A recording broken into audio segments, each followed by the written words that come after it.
Sozinho? Melhor não. Histórias reais e assustadoras do Brasil. Existem histórias que a maioria das pessoas prefere esquecer. Outras são tão obscuras que quem as ouviu jura que jamais voltou a dormir em paz. Do interior esquecido, de Minas até uma casa maldita em Salvador. Esses relatos não são lendas, são reais e continuam vivos, esperando por alguém corajoso o suficiente para ouvi-los. Mas atenção, depois de hoje, você nunca mais vai se sentir sozinho.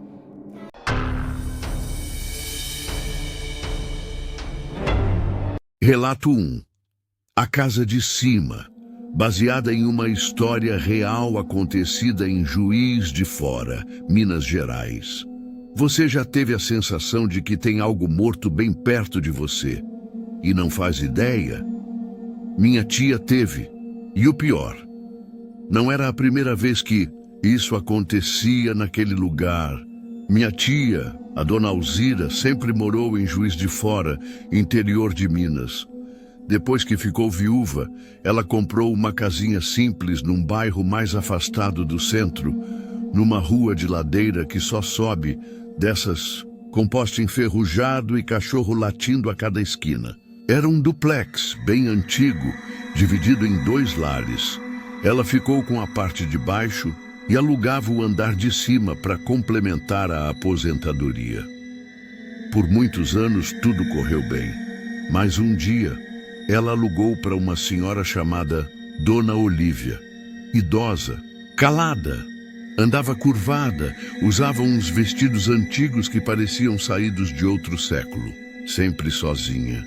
Não recebia visitas, nem família, ninguém nunca soube muito sobre ela. A vida seguiu. Dona Olívia pagava o aluguel em dia, não fazia barulho, mas constantemente sumia por semanas. Dizia que era por causa da saúde frágil, vivia internada. Quando a casa de cima ficava silenciosa por muito tempo, minha tia nem estranhava. Era só mais uma internação, certo? Errado.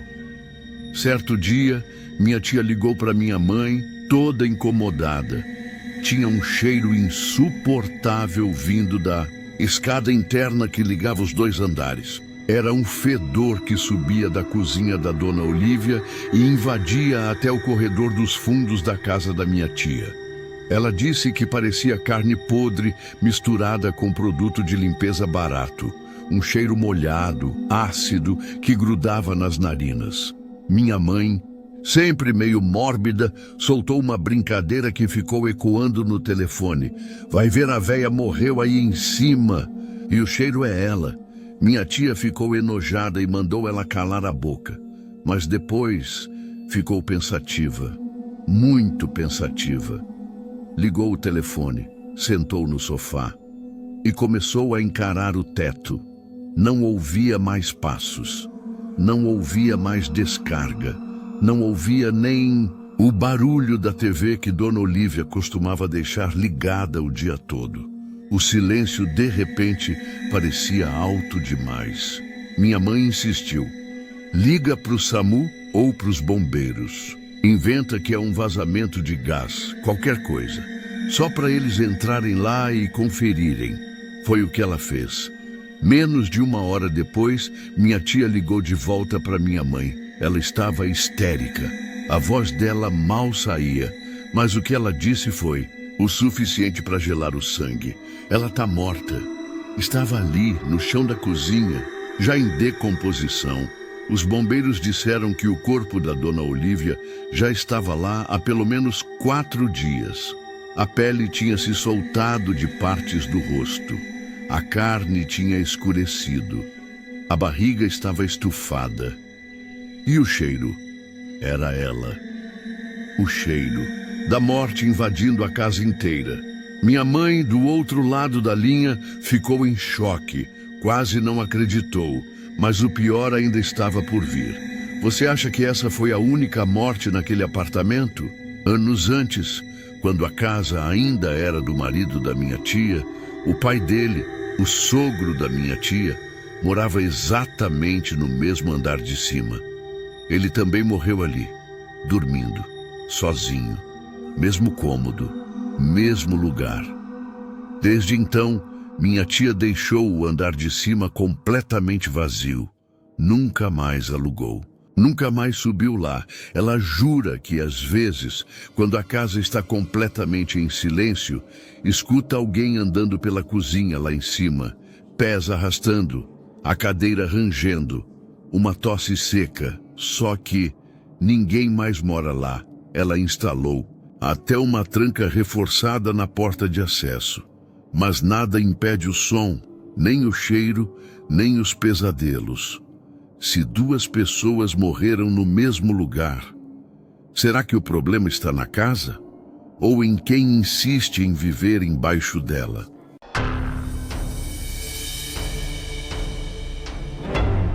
Relato 2. A Casa das Sete Mortes, Salvador, 1755. As ruas estreitas do centro histórico ainda ecoavam o som dos sinos da catedral, enquanto o cheiro de maresia se misturava com o aroma de especiarias que vinham do porto. Era uma cidade viva, mas marcada por sombras. Em uma rua pouco iluminada, escondida entre casarões coloniais, havia uma residência peculiar. Suas janelas sempre fechadas, mesmo sob o sol forte, e as paredes grossas que pareciam sussurrar em silêncio. Foi ali que tudo começou. A casa pertencia ao padre José de Andrade, um homem rígido, de fala pausada e olhar sempre atento. Rezava diariamente e era respeitado por todos. Mas, numa noite sem luar, gritos ecoaram da casa. No dia seguinte, corpos foram encontrados. O padre, um criado, uma mulher e uma criança, todos esfaqueados brutalmente, com os olhos abertos, paralisados por um medo que ninguém conseguia explicar. Não havia sinais de arrombamento. Nenhum vizinho viu quem entrou ou saiu. O caso foi abafado pela igreja. O imóvel permaneceu vazio por décadas, mas nunca em silêncio. Cerca de 50 anos depois, o casarão foi alugado por uma família portuguesa recém-chegada da Europa. Mal sabiam eles da história sombria que ali dormia. A filha mais velha começou a ouvir passos durante a madrugada, sussurros que vinham de dentro das paredes. A mãe, uma mulher cética, caiu subitamente doente. Em menos de uma semana, morreu envenenada. Nenhum médico conseguiu determinar a substância. O frasco da poção misteriosa foi encontrado embaixo de sua cama, mas ninguém da casa jamais vira aquilo antes. O povo começou a sussurrar pelas ruas.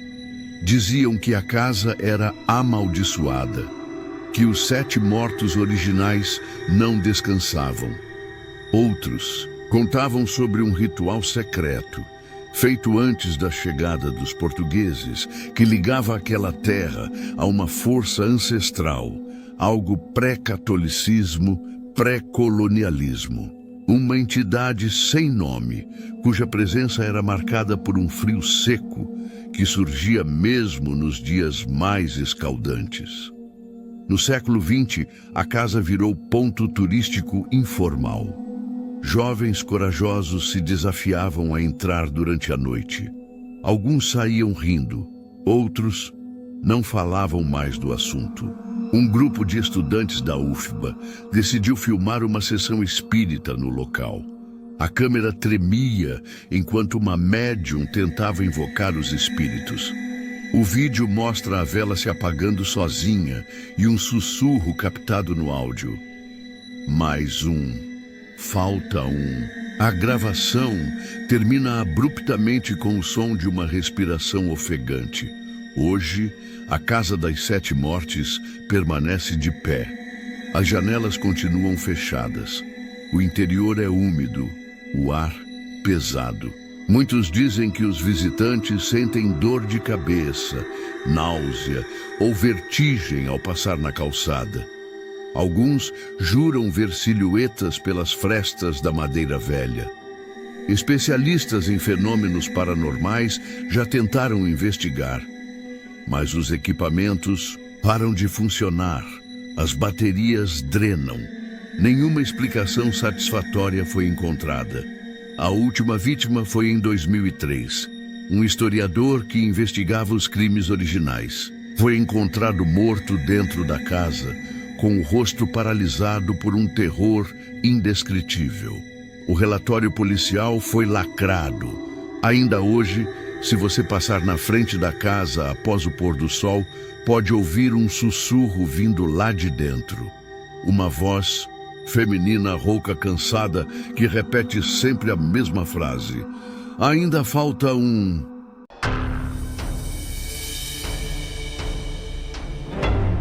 Relato 3. Não pise nas sepulturas. No alto das montanhas de Minas Gerais, isolada entre trilhas de terra vermelha e matas espessas, fica a pequena comunidade de Pedra do Silêncio. O vilarejo era tão antigo quanto as primeiras capelas coloniais e guardava, entre suas construções de adobe e varandas de madeira, uma lenda que os mais velhos jamais ousavam esquecer. Não pise nas sepulturas, nunca. Diziam que, bem atrás da igrejinha barroca de São Jerônimo, havia um antigo cemitério esquecido. As lápides de pedra estavam cobertas de musgo e inclinadas pelo tempo. Ninguém mais era enterrado ali. O novo cemitério ficava na encosta norte. Mas as sepulturas antigas permaneciam e guardavam algo. Lucas, estudante de arqueologia da capital, chegou ao povoado em busca de um projeto para seu TCC. Queria catalogar cemitérios históricos do Brasil profundo. Com a câmera na mochila e o ceticismo na alma, desconsiderou todos os alertas que ouviu na venda do Zé Baiano, onde os velhos jogavam dominó entre goles de cachaça. Você é jovem demais para entender que aqui tem coisa que não é para cutucar, disse um deles com os olhos semicerrados. No final da tarde, quando o sino da igreja badalava solitário, Lucas subiu o morro e encontrou o portão enferrujado do cemitério. Estava destrancado. O mato alto se abria como um túnel abafado e as cruzes tortas pareciam olhos espiando sua presença. Ao pisar entre as sepulturas, sentiu o primeiro calafrio, mas seguiu. Fotografava lápides de 1812, 1789, até que tropeçou em algo duro, semi-enterrado. Quando olhou para baixo, viu que era uma tampa rachada com o nome Ana esculpido à mão. A data, 1756. Com um estalo, a lente da câmera quebrou. O silêncio que seguiu foi absoluto. Nem vento, nem cigarras, nem o bater das asas dos urubus. No céu, Lucas deu mais um passo. Pisou sem querer numa sepultura coberta de mato. Um som estranho, como um gemido vindo do fundo da terra, rompeu o ar. O chão estremeceu levemente. Então, atrás dele, ouviu uma voz rouca, feminina, sussurrando perto do ouvido. Você foi avisado. Lucas virou-se, mas não havia ninguém. Ainda assim, as lápides começavam a brilhar com um leve tom esverdeado. Vapores começaram a subir entre as frestas do solo. Uma sombra se ergueu da terra, fina, alta, encapuzada. Seus olhos, se é que tinha olhos, ardiam como brasas enterradas na lama. Sem entender, Lucas correu, mas parecia afundar na terra a cada passo. As sepulturas pareciam sugar seus pés. Ele escorregou, caiu e antes que pudesse se levantar, Mãos gélidas surgiram do solo e agarraram seus tornozelos. Ele gritou. Mas em Pedra do Silêncio, ninguém ouve gritos vindos do cemitério antigo. No dia seguinte, os moradores encontraram a câmera de Lucas encostada na cruz central, ligada, filmando. Mas no vídeo, apenas trechos borrados. E uma voz ao fundo repetindo: não pise nas sepulturas. Desde então, dizem que à noite, o sino da igreja badala sozinho quando alguém ousa atravessar os limites da velha necrópole, e que o sussurro, vindo debaixo da terra, continua ecoando.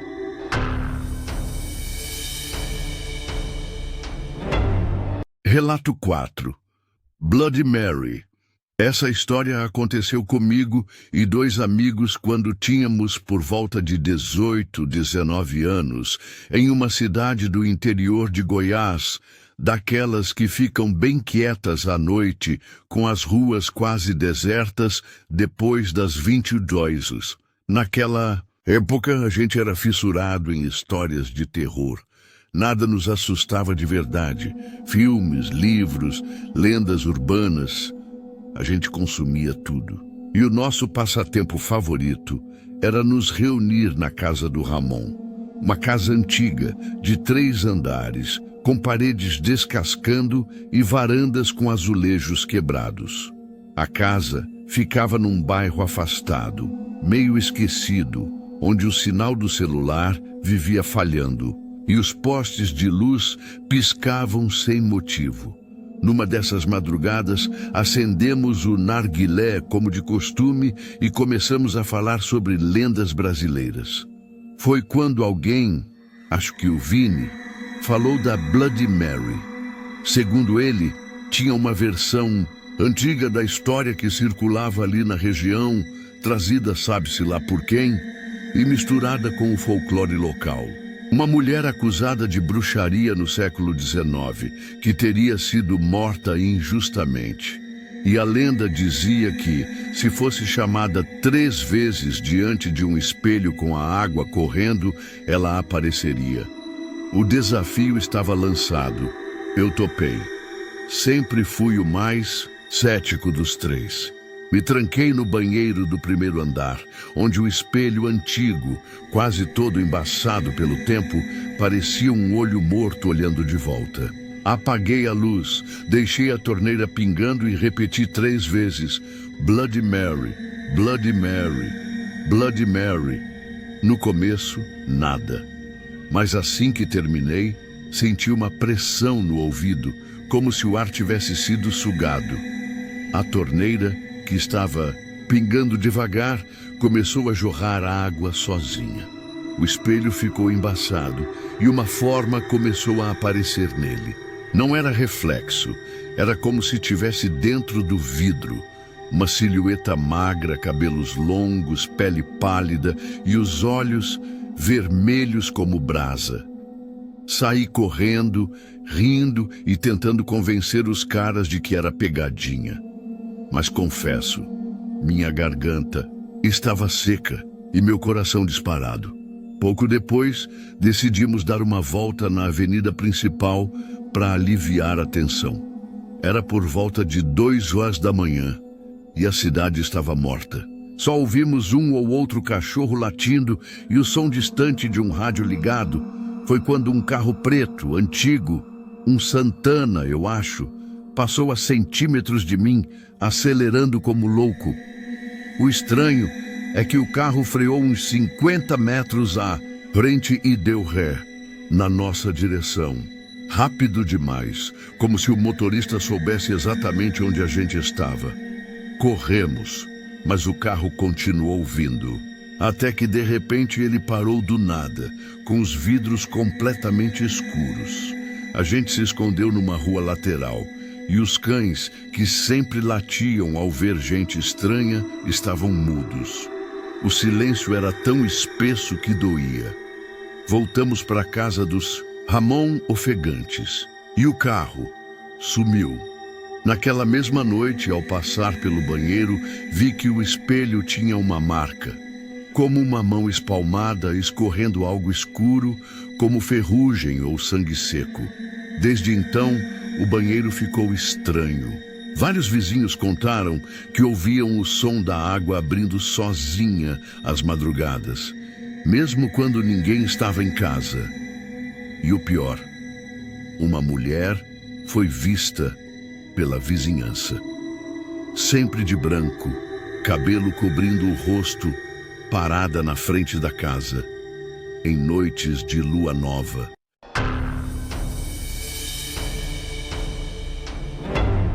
Relato 5. O sussurro da sombra. Nunca contei essa história a ninguém. Cresci em Lavras, uma cidade pacata no interior de Minas Gerais, cercada por serras, com clima fresco e um silêncio que, às vezes, parecia esconder segredos antigos.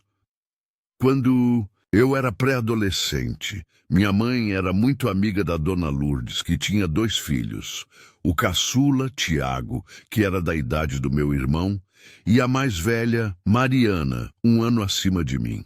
A gente costumava passar os fins de semana por lá. E apesar de Mariana ser mandona e um pouco cruel, eu vivia grudada nela. Acho que mais por falta de opção do que por afinidade. A mãe dela, Dona Lourdes, sempre me deu arrepios. Tinha um jeito duro, olhar pesado, e a casa dela tinha um silêncio diferente. Naquele verão, decidimos fazer o que muitas crianças da cidade pequena faziam: dormir no quintal, ao relento, só com nossos cobertores. Nada de barraca. Era comum, e ninguém achava estranho dormir sob as estrelas, mesmo com o mato ao redor e o breu da noite no interior. O quintal da Mariana dava para uma cerca baixa e depois dela uma estrada de terra que levava até as chácaras mais afastadas. Era noite de sábado, céu limpo, lua alta, mas naquele dia alguma coisa estava errada. Uma sensação ruim se instalou em mim desde o entardecer. Mariana zombava, como sempre, dizendo que eu era medrosa, mas havia algo no ar. Não era medo de escuro, era como se a noite tivesse olhos. Deitamos e, enquanto ela dormia, eu fiquei acordada. O tempo passou, o céu estrelado parecia mais escuro que o normal. Foi então que percebi, tudo estava silencioso demais. Nada de grilos, sapos, cigarras, nem o som dos carros distantes na estrada. Um silêncio tão absoluto que chegou a me ensurdecer. De repente, um zumbido começou nos meus ouvidos. Fino, cortante, misturado com algo que parecia estática. Antes que eu pudesse reagir, Mariana sentou-se do meu lado, olhos abertos. Respirava pesado, como se estivesse ofegante. Sua cabeça virou abruptamente para mim, mas o olhar não me enxergava. Parecia atravessar meu corpo. Então, ela começou a falar. Não era português, não era espanhol. Era outra coisa. Uma língua que parecia antiga, quase indígena, cheia de consoantes secas e pausas estranhas. Aquilo me gelou a espinha. Enquanto ela falava, senti o ar ficando mais denso. O luar que iluminava tudo com leveza desapareceu. O quintal mergulhou numa escuridão espessa, e pelo canto do olho vi algo se mover do outro lado da cerca. Virei lentamente a cabeça, uma sombra. Não era um animal, nem uma pessoa. Era uma coisa, alta, encapuzada, sem rosto, uma silhueta densa como fumaça preta que se erguia do chão como se brotasse da terra. A lenda que ouvi quando criança ecoou na minha cabeça. O veiado do escuro, um espírito antigo que, segundo os mais velhos, andava pelas serras à noite, alimentando-se de medo e silêncio. Diziam que ele surgia quando a terra estava esquecida, quando o som da vida sumia. A figura veio rastejando, lentamente no começo. Depois, em um estalo, disparou como fumaça viva em direção a Mariana. Quando chegou perto dela, ela gritou, ainda naquela língua desconhecida, e começou a tremer. Eu fiquei paralisada, sem conseguir me mover. Foi quando corri. Gritei por minha mãe. As luzes da casa se acenderam e, em segundos, ela e Dona Lourdes estavam do lado de fora. Quando olharam para Mariana, ela estava dormindo profundamente, como se nada tivesse acontecido. Os grilos cantavam de novo. O som dos carros voltou. A lua estava lá, alta no céu. As mães me olharam como se eu tivesse sonhado. Mariana, ao ser acordada, disse que estava tudo bem e que não lembrava de nada.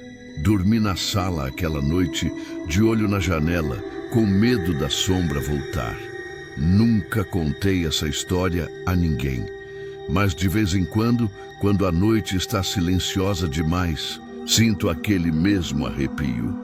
Como se o veiado do escuro ainda andasse por aí, esperando outro quintal, outro silêncio, outro medo.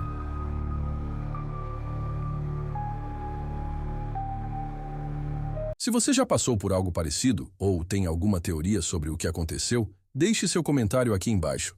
E se ainda não se inscreveu, faça isso agora, porque histórias como essa estão longe de acabar. Nos vemos no próximo vídeo, onde o impossível se torna real.